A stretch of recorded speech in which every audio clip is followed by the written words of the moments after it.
My friend talked shit about me to my girlfriend. Yesterday was one of those days that keeps replaying in my mind, like a bad movie scene stuck on repeat, the kind you just can't shake. It should have been a straightforward day, really. My friend had decided to take a trip from our city to another, where he'd be using my bike to get around. This wasn't something out of the ordinary. We'd shared and borrowed things from each other countless times over the years. But this time, things spiraled out of control in ways I never would have expected. When he left, I felt a bit of relief, knowing he was heading to the city where we had a small rented room, a place we'd used often, as a quiet escape from our daily grind. But there was a hitch. Just before he left, I realized that I'd misplaced the parking ticket for my bike. Now, normally, this wouldn't have been a huge issue. But I knew that without it, he'd be stuck in some frustrating, bureaucratic limbo. The ticket was like a pass, a small piece of paper that unlocked access to the bike, and without it, he'd have to jump through hoops just to take it out of the parking lot. As the realization hit me, I felt a wave of panic. I frantically searched through my apartment, checking every nook and cranny, flipping through stacks of paper, emptying drawers, even checking my pockets multiple times as if it would magically reappear. It wasn't just about the ticket itself, it was the thought of him being inconvenienced because of my carelessness. Losing things wasn't unusual for me. I'd been scatterbrained before, always juggling too many things at once, with bits and pieces slipping through the cracks. But this was different. This time, someone else was depending on me. After what felt like an eternity of searching, I knew I had to come up with a solution. I couldn't just tell him, "Hey, sorry, I lost the ticket. Good luck getting around." No, he'd made plans.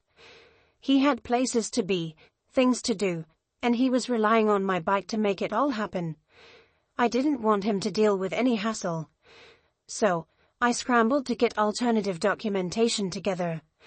I found copies of my bike's registration, insurance, and any other papers I thought might come in handy to prove ownership. I even added a signed note explaining the situation, hoping it would smooth things over if he ran into any issues. I thought about what he might think when he found out about the missing ticket. It's not like he didn't know me. He knew my habits, the way I sometimes lost things, how my mind would get preoccupied with a dozen other thoughts. But he also knew I always tried my best to fix my mistakes, to make things right. So, I handed him the bundle of documents and explained the situation. I watched his face as I spoke, trying to gauge his reaction, but he kept his expression neutral. He gave a little sigh, just a slight furrowing of his brow, as if I'd let him down in some small way. He didn't say much, just nodded and accepted the documents, but I could sense a bit of tension. As he turned to leave, I couldn't shake the feeling that he was a bit more upset than he was letting on. It stung, knowing I'd caused him even a sliver of inconvenience. We'd been friends for years, through thick and thin, supporting each other in countless ways. I knew he wasn't one to make a big deal out of things, and he had never been the type to hold a grudge over minor mistakes. But this time, his silence was unsettling. I brushed it off, telling myself that once he settled in and got to where he needed to be, he'd see that I'd done everything I could to make up for the lost ticket. That he'd realize it wasn't that big of a deal. It was just a ticket, after all, and I'd given him everything else he'd need to use the bike without any trouble. I tried to convince myself that he would understand, that he'd forgive the oversight. Little did I know, this small mistake was about to unleash something much larger, a rift that I couldn't have anticipated. A blow that would come from a place I least expected. Later that night, I was on the phone with my girlfriend.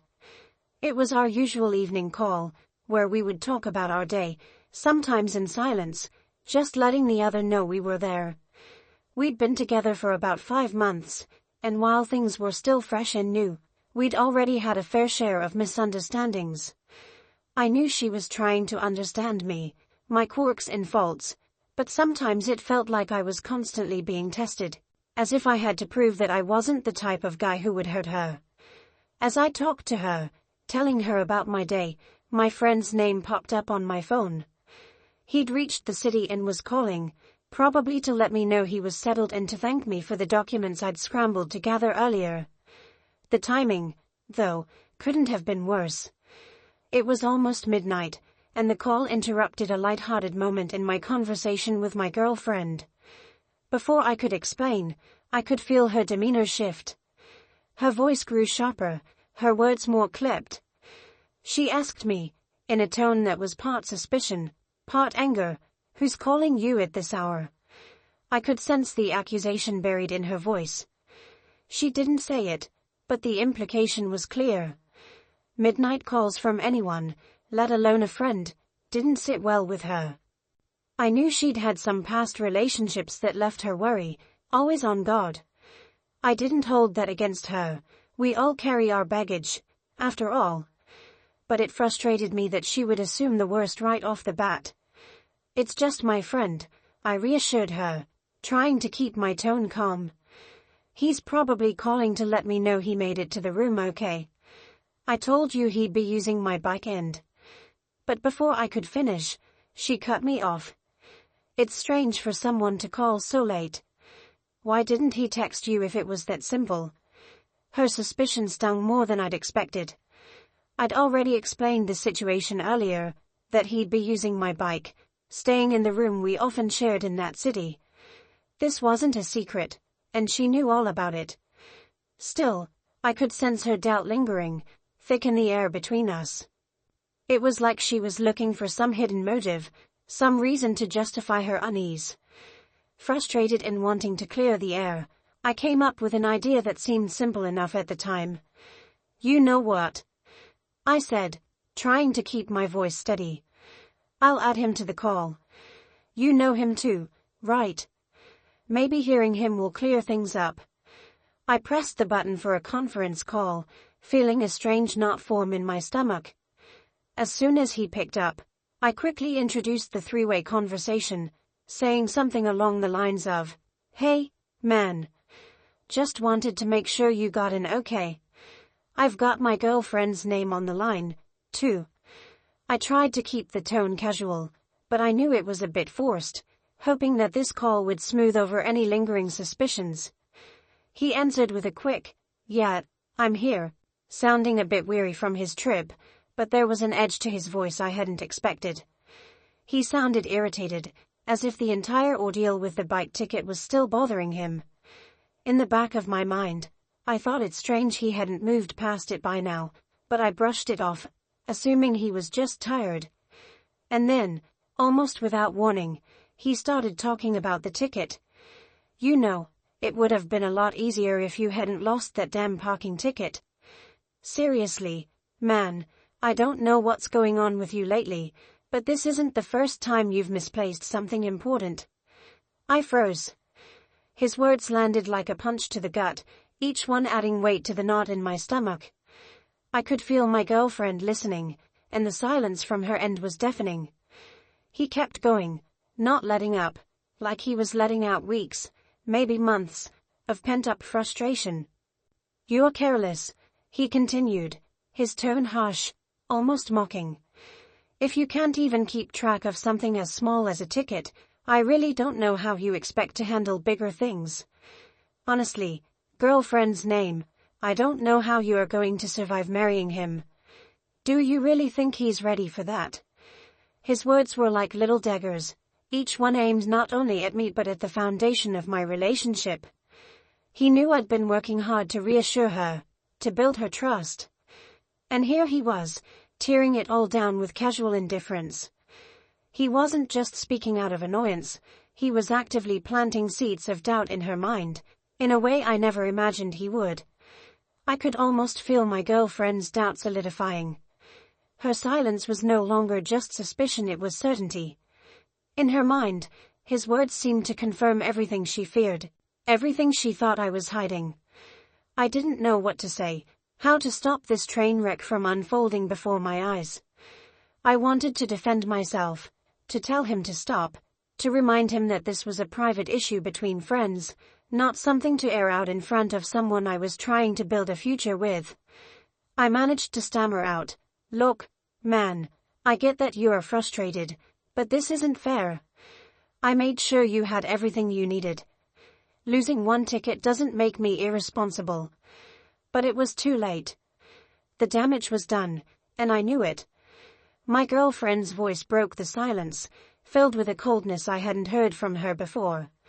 If you can't manage something as simple as a ticket, how can I trust you to manage, well, anything? I didn't know what hurt more, my friend's betrayal or the realization that the woman I cared about was now questioning the very core of who I was. I was left stunned, caught between disbelief and a growing sense of betrayal. It was as though time had slowed, and I was listening to my friend tear into me, picking apart my character in front of the one person whose opinion mattered most to me. I couldn't understand why he was doing this. This was my friend, someone who knew me almost as well as I knew myself. He knew my quirks, my faults, but also the lengths I went to make things right when I messed up. Yet, here he was, openly criticizing me in front of my girlfriend, of all people. And it wasn't just mild frustration or teasing, it felt personal, almost vindictive. You know, this isn't the first time he's done something like this, he went on, his voice carrying a tone that dripped with frustration and disappointment. He's always losing things, always leaving stuff half-finished. It's like he doesn't even try to be organized. I could feel my stomach twist. I had my flaws, sure, and I wasn't shy about admitting them. But to have him parade them out like this, dissecting my every misstep, was something else entirely. And the worst part? My girlfriend was lapping up every word, her silence saying more than any accusation ever could. I wanted to interrupt, to tell him to stop, to remind him that friends don't air out grievances in public, especially in front of someone's significant other. But it was as if I'd lost my voice, silenced by the shock of his words. And honestly, he continued, taking it a step further, I don't know how you're going to deal with him if you're thinking long term. Like, if he can't keep track of something as simple as a ticket, how's he going to handle actual responsibilities? Marriage, a family, a real future. His words cut deeper than I thought possible, each one driving a wedge not only between him and me but also between me and her. I could almost see her face in my mind, watching her processing his words, piecing together a version of me that I'd worked so hard to prove wasn't real. A version that was unreliable, irresponsible, someone incapable of holding things together. The silence from her end was heavy, and I could sense the growing doubt in her, as if each of his words added weight to the sinking feeling in her mind. Finally, she broke the silence, her voice icy and disappointed. So, is this true? She asked, barely concealing the judgment in her tone. I mean, if you can't even manage small things like this, how am I supposed to rely on you? Her words stung, even more so because they echoed my friend's. I could feel my heart pounding, a painful rhythm that seemed to sync with the tightness in my chest. Here I was, watching the trust I'd carefully built with her unravel in a matter of minutes. My friend, the person who should have been the first to defend me, had somehow become the catalyst for her doubt. I tried to find my voice, but every sentence I started seemed weak in the face of their accusations. Look, I managed, my voice unsteady. I know I messed up with the ticket, but I made sure he had everything else he needed. I took responsibility and found a solution. Losing one small thing doesn't make me incapable of everything. But the damage was already done. My friend's words had left an impression, one that my attempts at explanation couldn't easily erase. He had handed her all the reasons to doubt me, framing me as someone who couldn't be trusted to manage the smallest details, let alone the complexities of a relationship or a future together. And she had latched onto it, her mind twisting my actions into a pattern of carelessness that I couldn't seem to escape. My friend didn't seem to notice, or perhaps didn't care, about the tension he was sowing between us. Instead, he shrugged, almost casually, as if he hadn't just lit a fire that was threatening to consume the foundation of my relationship. I'm just saying, he added, you might want to think about this seriously. Sometimes, people don't change, you know. My girlfriend's sigh on the other end of the line felt like the final nail in the coffin. It was a sigh of resignation, of exasperation, and most painfully, of disappointment. "I don't know, maybe he's right," she said quietly. "I need someone I can depend on. Someone who takes things seriously." Her words were like a knife. I wanted to scream, to tell her that I was trying, that I'd made a genuine effort to do right by both of them. But I knew, deep down, that once doubt had crept into her mind, no amount of explanation would completely erase it. It would linger, festering beneath the surface, waiting for the next small mistake, the next misplaced item, to confirm the picture they'd painted of me. And my friend, the person I thought I could rely on, had handed her that doubt on a silver platter. By the time the call ended, I was left sitting in stunned silence, feeling a mix of anger, hurt, and disbelief. I couldn't understand why he'd chosen to drag me down in front of her, of all people. The thought looped endlessly in my mind. This wasn't just about a lost ticket. I'd made sure he had everything he needed, made all the arrangements to keep things smooth for him. Yes, I'd lost one piece of paper, but it wasn't as if I hadn't tried to fix it. Yet, instead of appreciating my effort, he'd gone out of his way to tear me down. And my girlfriend, her reaction had left me feeling hollow. All I'd wanted was a chance to show her that I could be trusted, that I could take responsibility.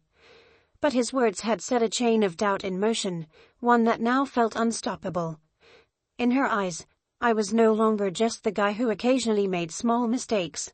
I was someone incapable of being the reliable partner she wanted. That night, after the call, my girlfriend and I fell into another argument, one that spiraled into familiar territory: trust, responsibility, commitment. Each of her words felt like a jab, an echo of his accusations, and I found myself becoming defensive, unable to contain my frustration. It was as though every point I tried to make, every reason I tried to give, only further solidified her belief that I was someone who couldn't be relied on. She kept bringing up my friend's words, letting his doubts about me fuel her own. "I just need someone I can trust," she'd said at one point, her voice quiet but firm. "Someone who can keep things together. This might seem small to you, but these little things add up." The hurt and exhaustion crept in, and in that moment, I realized I couldn't keep arguing, couldn't keep defending myself to someone who seemed to see me through his eyes rather than her own. We ended the call on a tense note, unresolved. And for the first time since we'd started dating, I felt a sliver of doubt about us, about whether she could really trust me for who I was, or if she would always need me to prove myself against every minor flaw. As for my friend, I couldn't bring myself to reach out to him.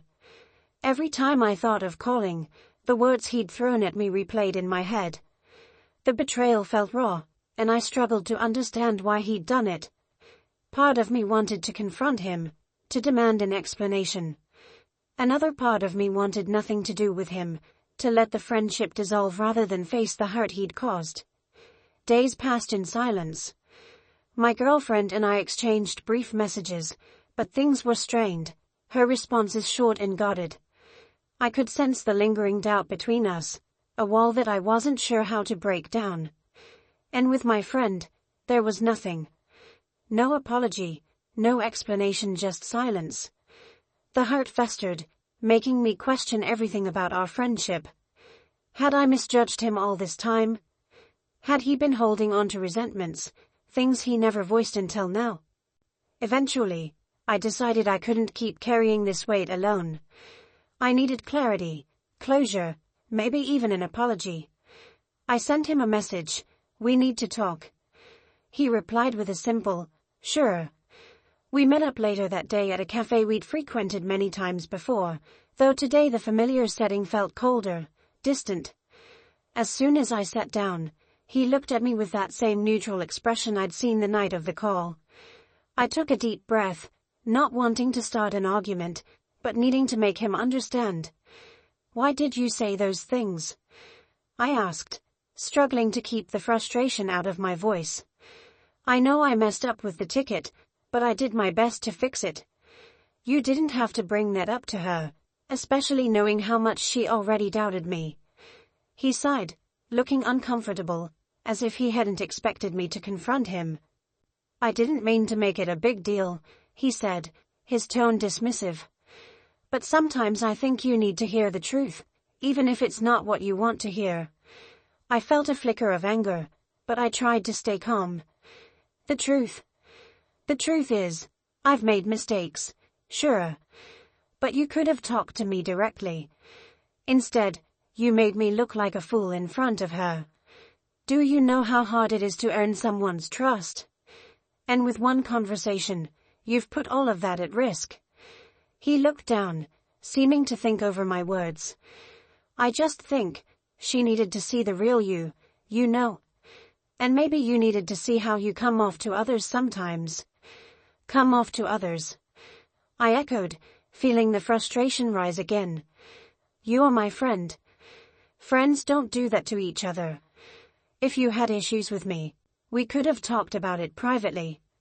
But you made it your mission to undermine me in front of someone I care about. For a long moment, he said nothing, and I realized he was either unwilling or unable to understand the depth of the damage he'd caused. Maybe he hadn't intended to hurt me, but his indifference, his lack of regret, told me everything I needed to know. We left things unresolved, a faint understanding hanging between us but no real apology, no effort to make things right. I left the cafe feeling emptier than I'd felt in days, but there was also a strange sense of relief or release from the tension that had built up. If he couldn't see my perspective, if he couldn't understand the trust he'd broken, then maybe this friendship wasn't what I thought it was. When I spoke to my girlfriend that night, I was honest about how the conversation had gone. I told her I couldn't control what he thought of me, but I could control how I reacted, how I chose to move forward. I apologized for the times I'd let her down and promised to work on the things she needed from me. But I also told her that I couldn't keep defending myself against everyone's expectations of who I should be. All I could do was show up as myself and hope she could see me for who I really was. She listened, and for the first time since that awful call, I felt like she truly heard me. Maybe it wasn't a perfect fix, and maybe it would take time to rebuild the trust that had been cracked. But that night, we found a small space for understanding. And as I lay awake, thinking over everything, I knew I'd grown stronger from this, a little wiser, and a lot clearer on the kind of relationships I wanted in my life. In the end, sometimes friendships don't survive the tests we think they should. And sometimes, relationships are stronger for the cracks they endure. I didn't have all the answers, but for the first time in days, I felt at peace with what had happened and ready to move forward on my own terms.